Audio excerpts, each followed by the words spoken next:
This deep dive is powered by Growth Suite. Growth Suite helps you to run smart discount campaigns on your store. Test it for free on your Shopify store. Just land on the Shopify App Store now and test it for free. Welcome back to the deep dive. Okay, picture this.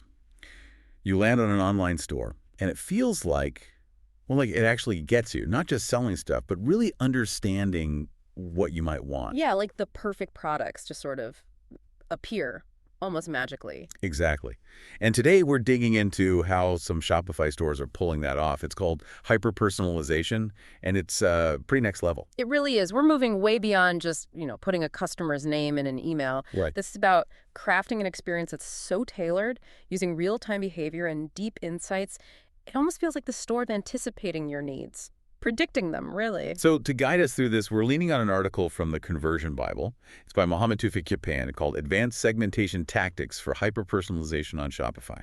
Think of it as our roadmap for today. A good map to have for this territory. And our mission basically is to walk you through that whole journey from, basic personalization stuff to these really hyper-personalized experiences. We want you to get the what, the why, but maybe most importantly, the how. The data you need, the techniques, actually doing it on Shopify, and how you know it's working. Making sure it's actually driving results, yeah, not just cool tech for its own sake. Okay, let's kick things off. Hyper-personalization. Yeah. How is that really different from, say, just showing me products I clicked on yesterday? That's a great question, because that's where a lot of people, draw the line for personalization. Showing recently viewed items, maybe recommending based on past buys, that's the basic level. Hyper-personalization, though, it goes way deeper. It uses real-time data like what you are clicking on right this second. And it combines that with much richer behavioral insights, often using machine learning, to change your experience on the fly, the moment you hit the site. Okay, hang on. Real time. Can you give me a concrete example from the source? Make it real. Sure. Okay, imagine you browsed, say, hiking boots on a store a couple of days back. Didn't buy anything, just looked around. Okay. Today, you land on the homepage again. Instantly, the main banner is about a sale on outdoor gear. There's a little curated section showing hiking boots and maybe related stuff like waterproof socks or backpacks, and maybe even a customer review highlighted that talks about durability on trails. Ah, okay. So it's reacting to that specific recent interest immediately. Exactly. It's not just waiting for you to click again or using broad strokes like likes outdoors. It's using that granular recent the hiking boots interest to shape the page the instant you arrive. That's the hyper part. So it's pulling in more signals than just bought X before or lives in Y location. Precisely. It factors in things like how often you visit, how long you linger on certain product types versus others, the specific search terms you used, maybe your engagement across email and the site, even the device you're on.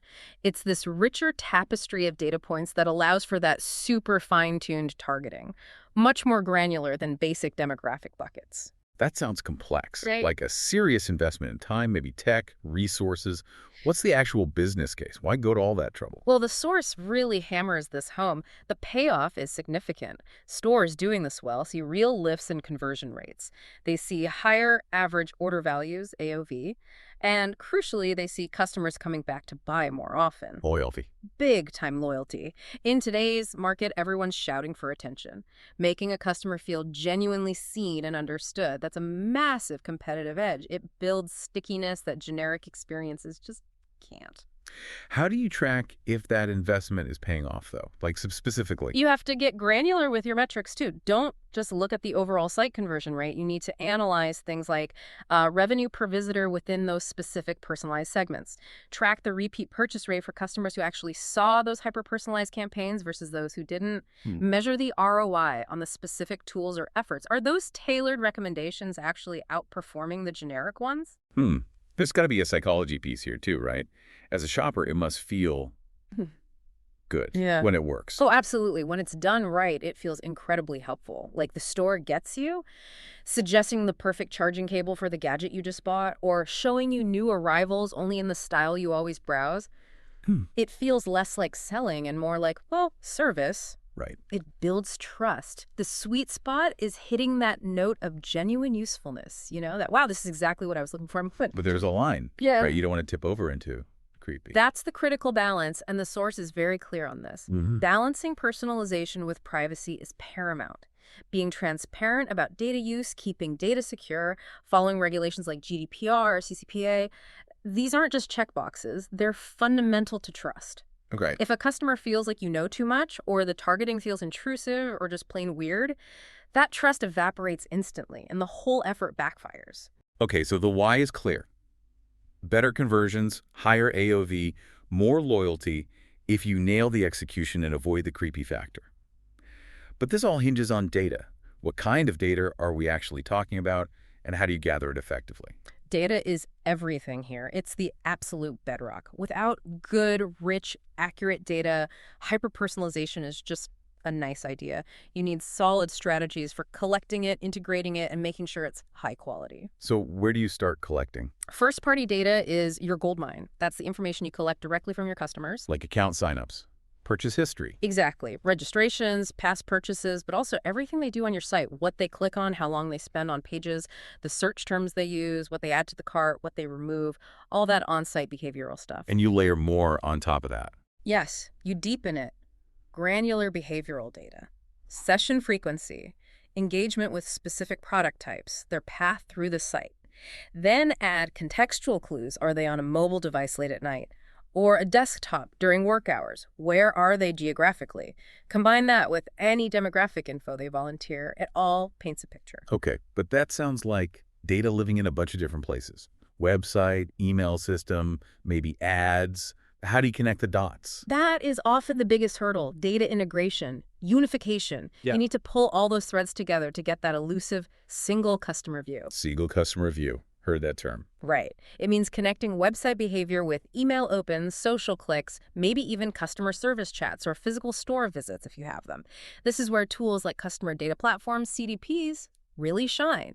They're built to ingest data from all these different sources and stitch it together into one profile per customer. So a CDP stops you from, like, sending a, hey, you left this in your cart, email 5 minutes after they actually bought the thing through a different channel. Precisely. It ensures consistency. It prevents those annoying, fragmented experiences that happen when your systems aren't talking to each other. A unified view means smarter, more relevant interactions everywhere. And the quality of that data, I'm guessing garbage in, garbage out, applies. Oh, massively. If your data is inaccurate, incomplete, or just plain messy, your segments will be flawed, and your personalization will be irrelevant, or worse, wrong. It completely undermines the effort. So data cleaning is crucial. Data governance, yeah. Practices to keep data clean, structured, up to date. And again, secure storage and respecting privacy rules. It's not just about compliance, it's about responsibly handling the information customers entrust you with. All right, let's assume we've wrangled the data, it's flowing, it's clean, it's unified, hopefully. Now for the fun part, actually using it to group customers in smarter ways. What are the key segmentation strategies the source points to? This is where the magic starts, turning that raw data into actionable groups. The source talks about several key approaches: behavioral, purchase-based, predictive, and then the sort of foundational demographic and geographic stuff. Let's start with behavioral. That seems core to this whole hyper-personalization idea. It really is. Behavioral segmentation groups customers based on their actions and engagement, how they interact with your store. Like what specifically? Are they mainly browsers who look at lots of pages but rarely buy? Are they active searchers using specific keywords? Are they quick, decisive buyers? Do they always head straight for the sales section? Do they engage with blog content? Knowing this helps you tailor the interaction. Someone who reads lots of your content might appreciate helpful guides alongside product suggestions, for example. Okay, and purchase-based segmentation. That sounds more straightforward. It is, but still powerful. It groups people by what, how often, and how much they buy. The classic here is RFM analysis: recency, frequency, monetary value. RFM. But you can also segment by preferred product categories, average order value, maybe even identifying seasonal buyers versus year-round shoppers. And how does knowing that help personalize? It lets you tailor offers and comms very effectively. Your whales high recency, frequency, and monetary value customers might get VIP perks, early access, maybe even a dedicated support line. Customers who buy often but small amounts. Maybe you target them with spend X more for free shipping offers. RFM is great for identifying your best customers and also those who might be drifting away. Okay, now predictive segmentation. That sounds like fortune telling. How does that work? It kind of feels like it sometimes. This is where machine learning comes into play. You feed the algorithms historical data, and they build models to forecast future behavior. Forecast what? Like who's going to buy next week? Things like that, yeah.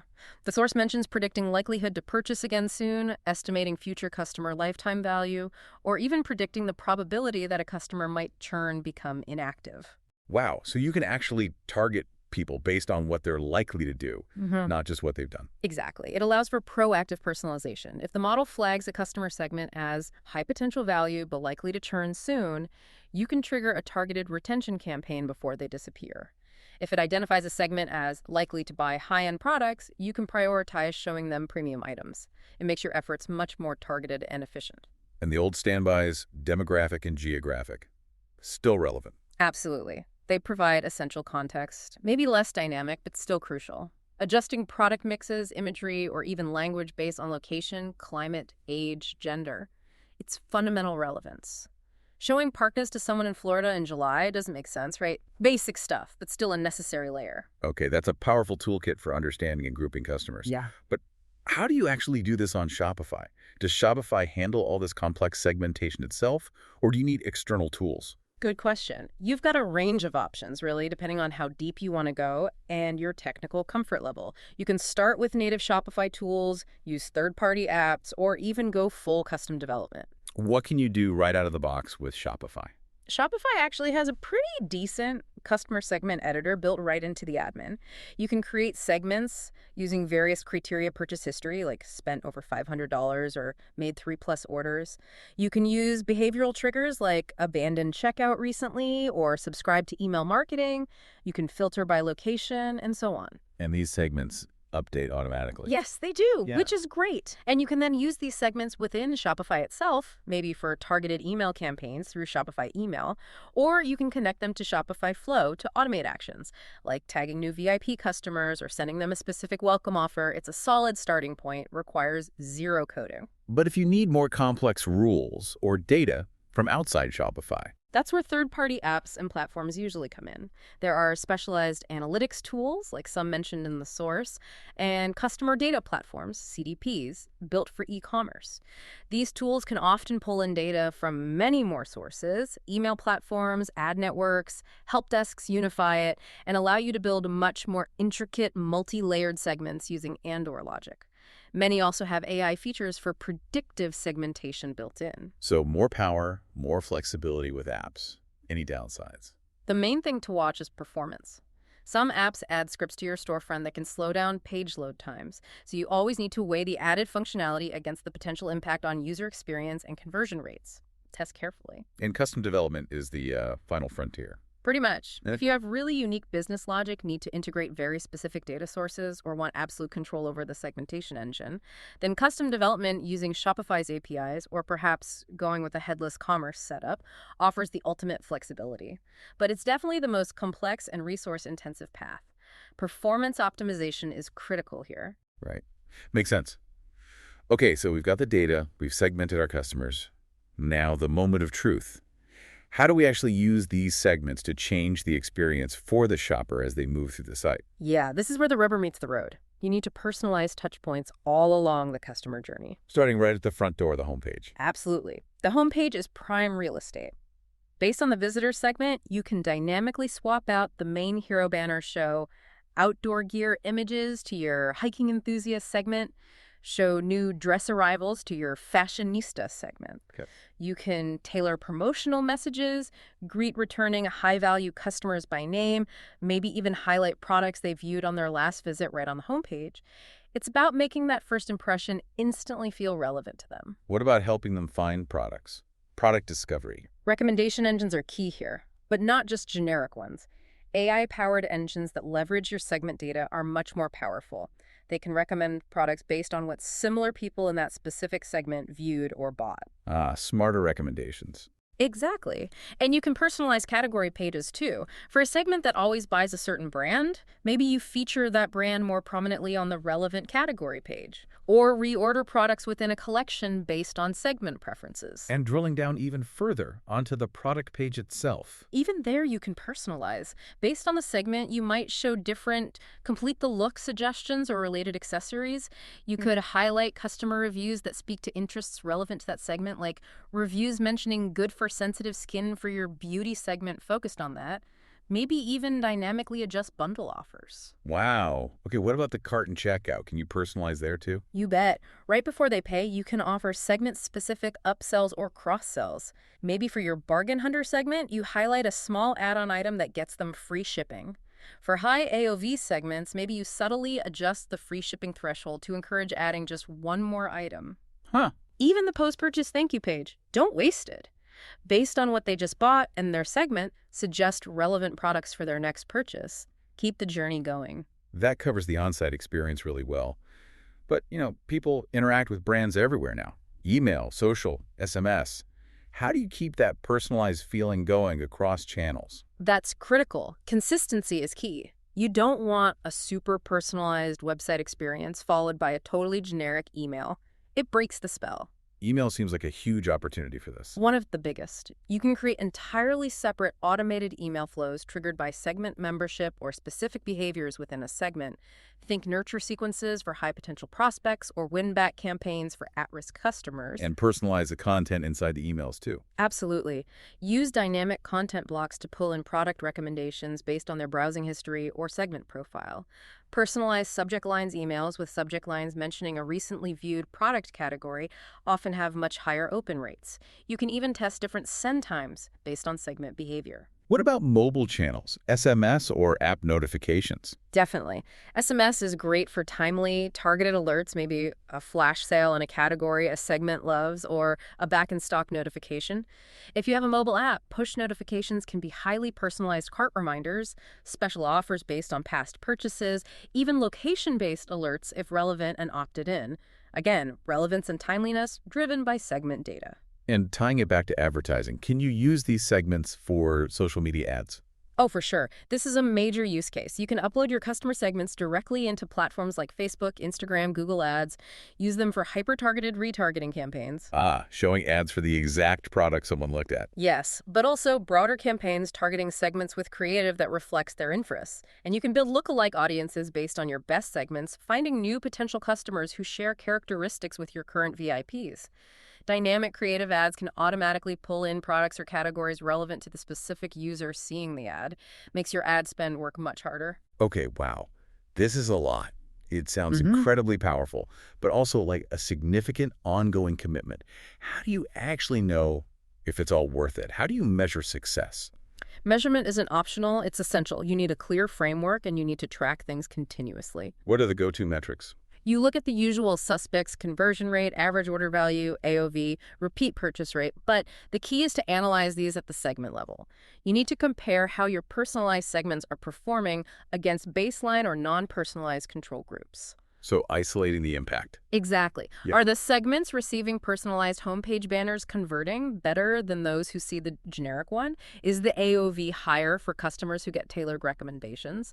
You also want to look at segment-specific customer lifetime value, CLV, maybe customer satisfaction scores like NPS, and try to attribute revenue directly to specific personalization campaigns. And A/B testing is vital here. Absolutely critical. You have to test constantly.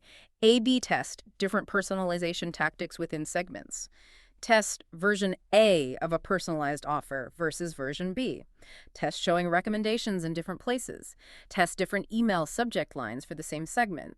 You need data to know what resonates best with each group. So it's definitely not a set it and forget it kind of strategy. Not at all. It's a cycle. Analyze performance, refine your segments, tweak your personalization rules, test again, learn, adapt. Customer behavior changes, your products change, the market changes. Your personalization needs to evolve too. The source mentioned some real-world examples. Can you give us a flavor of how different types of stores are actually putting this into practice? Yeah, the examples really help make it concrete. For instance, in fashion and apparel, stores might segment based on style preferences, maybe minimalist, bohemian, streetwear. Then they tailor everything.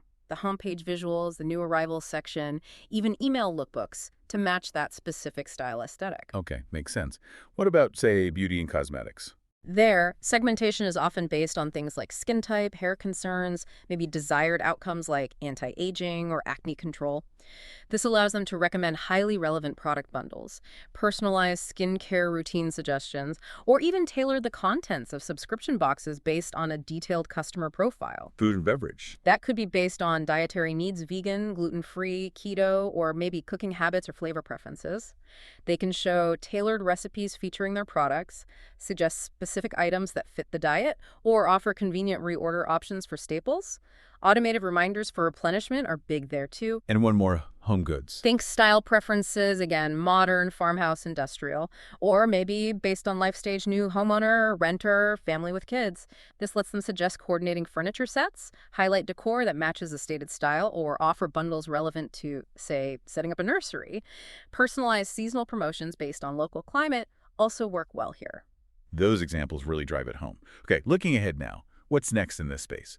How do stores stay on the cutting edge? The future, according to the source, seems to be about smarter tech, but also, critically, about doubling down on customer trust and control. Smarter tech-like. Yeah. Even more advanced AI. Exactly. AI and machine learning will get even better at predicting needs in real time, understanding more subtle cues. Plus, think about emerging interfaces. Voice commerce. How do you personalize a spoken interaction? Augmented reality. How do you personalize showing furniture in someone's actual room based on their style segment? The tech is evolving fast. You mentioned customer control. The source talks about zero-party data. That sounds different from first-party. It is subtly different, yeah.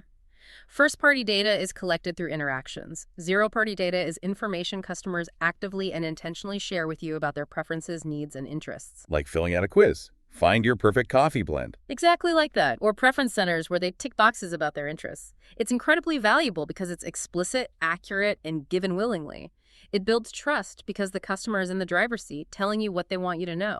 And that ties into the idea of privacy-first personalization. Precisely. With things like third-party cookies phasing out, the reliance shifts heavily onto first-party and zero-party data. The future is about being transparent. Here's the data we have. Here's how we use it to help you. You're in control. Stores that embrace this transparency and deliver real value in exchange for data will build stronger relationships. And the last trend mentioned was omni-channel evolution. Yeah, basically blurring the lines completely between online and offline. Imagine your website knowing you were just looking at a specific product in a physical store an hour ago and maybe offering a related accessory online. Or your app knowing your online wish list when you walk into a store. True real-time personalization that follows the customer fluidly across all touch points. That's the goal. Okay, it's clearly powerful. It feels like the future of successful e-commerce. But for a Shopify merchant listening, maybe feeling a bit overwhelmed, where do you actually start? How do you begin to tackle this? Yeah, it can seem daunting. The source recommends starting with a clear assessment and then taking a phased approach. Assessment of what? Your current state. What data are you actually collecting right now? Where does it live? Is it accessible? What are your current tech capabilities? What can your theme, your existing apps do? And crucially, what are your goals? Don't just do personalization for its own sake. Are you trying to lift AOV by 10%, reduce cart abandonment for a key segment, get specific? And then don't try to boil the ocean. Exactly. Don't try to do everything at once. Think phases. Quick wins first, maybe in the next 30 days. Use Shopify's built-in segments for some basic email targeting or simple on-site pop-ups. Easy stuff. Okay, quick wins then. Medium term, maybe the next 1-3 months, look at adding a decent AI-powered recommendation app. Start working on unifying some key data sources, perhaps with a simpler integration tool, or even exploring a CDP. Refine some of your core customer segments. And the really advanced stuff comes later. Right, that's your 3-6 month horizon, potentially. Implementing predictive analytics tools, deeper multi-channel personalization, maybe even custom development if needed. But the key throughout, the source stresses, is iteration. Launch something small, measure it, learn from it, tweak it, test it again, A/B test constantly, get feedback. train your team. What are the biggest hurdles people hit when they try to implement this? Data silos are huge. Data's stuck in separate systems that don't talk to each other. The fix is investing in integration, maybe a CDP. Another is just technical limitations. Maybe the current platform can't support the vision. In that case, prioritize the channels or tactics with the biggest potential impact first. What if you don't have a big data science team? Resource constraints, yeah. Very common. Start small, focus on automation where you can, pick tools that are user-friendly. Remember, even relatively simple personalization done well can make a difference. And don't automate everything so much that you lose the human touch. Make sure messages still sound genuine. This has been incredibly insightful. Yeah. A true deep dive into making e-commerce feel personal again, but at scale. It really is about shifting from a one-size-fits-all website to a dynamic experience that adapts to each individual visitor, using tech to be more human in a way. And the results conversions, AOV, that crucial loyalty, seem to speak for themselves when it's done right. It feels like success now combines smart tools with really understanding the person clicking the mouse. That's it, exactly. It's customer centricity, supercharged by data and technology. So here's a final thought to chew on.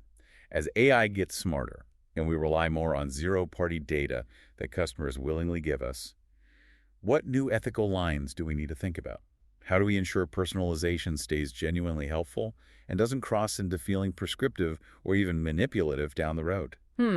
That's the multi-million-dollar question, isn't it? Something every business needs to keep asking itself as this evolves. Definitely something to consider as you plan your own journey into personalization. Well, that's our time for this deep dive. Thanks so much for walking us through this. My pleasure. Lots to think about. This deep dive was powered by Growth Suite. Growth Suite helps you to run smart discount campaigns on your store. Test it for free on your Shopify store. Just land on the Shopify App Store now and test it for free.